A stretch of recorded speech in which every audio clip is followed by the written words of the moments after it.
Every year, around 88 million tons of food are wasted in the European Union, with associated costs estimated at 143 billion euros.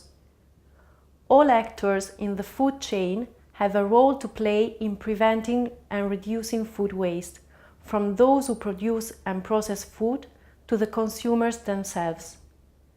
As written in the communication of the European Commission Closing the Loop, an EU Action Plan for the Circular Economy, published on 2 December 2015, food waste is an increasing concern in Europe. And it has also an important social angle.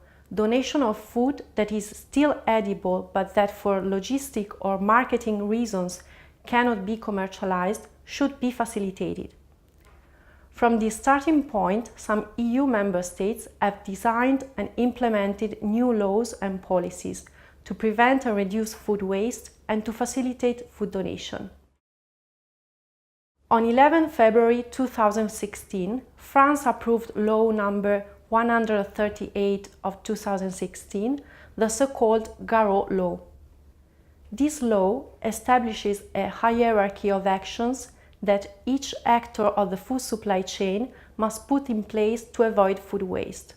First, the prevention of food waste, then donation or transformation for human consumption, and then recovery for animal feeding, and finally compost or energy recovery.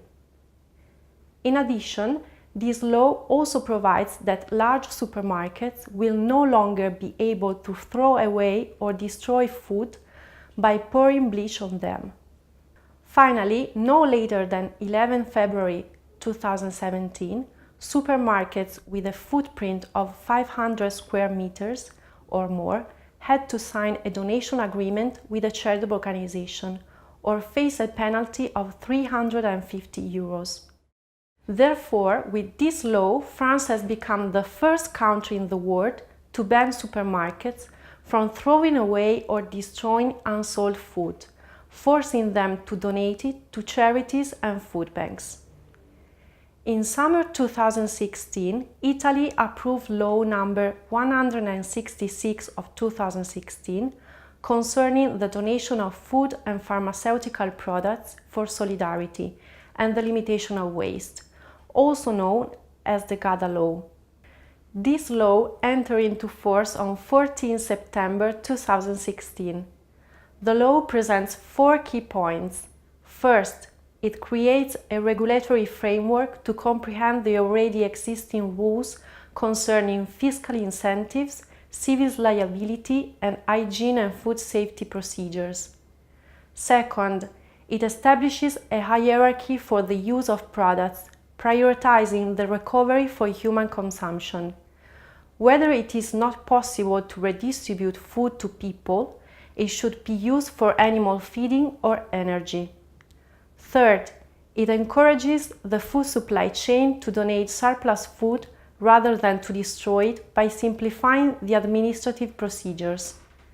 It fosters the donation of confiscated food products and simplifies the donation of agricultural and farming surplus. It also enables municipalities to reduce waste taxes for food business operators donating surplus food.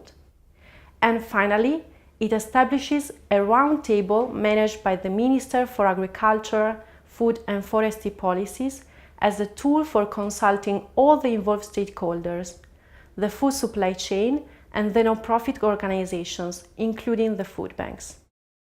This law establishes Italy as a country at the forefront in Europe and in the world as regards the promotion of food donation for social purposes.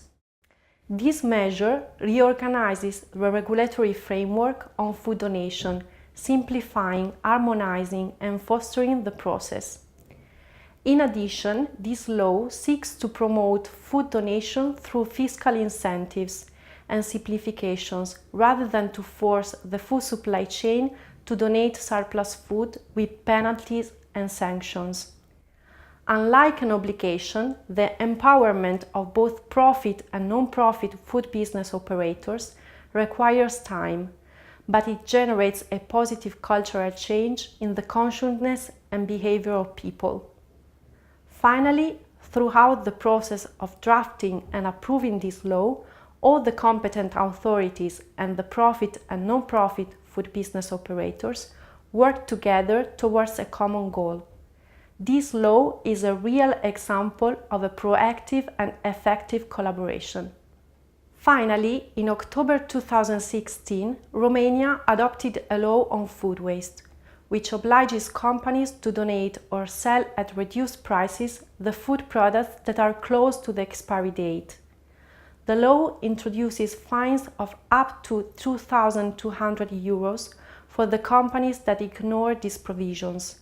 The law is going to enter into force on the 21st of May 2017.